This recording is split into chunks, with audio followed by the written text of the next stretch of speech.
C'est un des symboles de la lutte à Notre-Dame-des-Landes. Aux abords de la route des Chicanes, la ferme des Sans-Noms.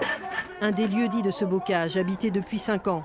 Une bergerie, des troupeaux, des moutons et un hangar défendu par des zadistes qui disent vouloir rester.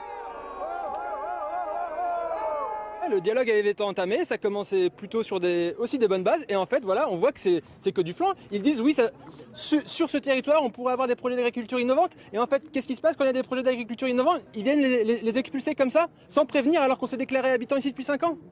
C'est ça la manière de dialoguer de la préfecture et du gouvernement. Alors oui, forcément, ils sont plus forts que nous, ils vont pouvoir détruire le lieu. Mais nous, on va se tenir et on va résister, on va pas se laisser faire comme ça. Mais ce matin, en moins de 10 minutes, les habitants qui manifestent pour une solution pacifique sont évacués manu militari. Voilà, la réalité c'est ça.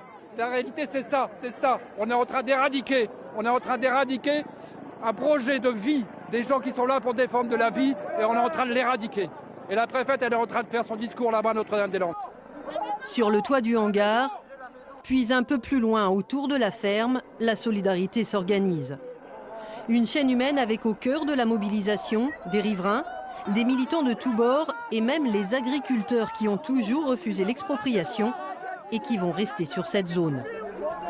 S'ils écrasent ce lieu, ils écraseront tous les autres. Parce que c'est un lieu qui regorge d'idées et de projets et tous les gens sont très connus ici, sont aussi très connus des militants. Donc c'est un message très net pour l'ensemble des militants, c'est qu'ils vont tout détruire, qu'il ne va rien rester, sauf les paysans historiques. Les gaz lacrymogènes viendront à bout des manifestants avant l'arrivée des pelleteuses qui, elles, vont détruire la ferme des Sans-Noms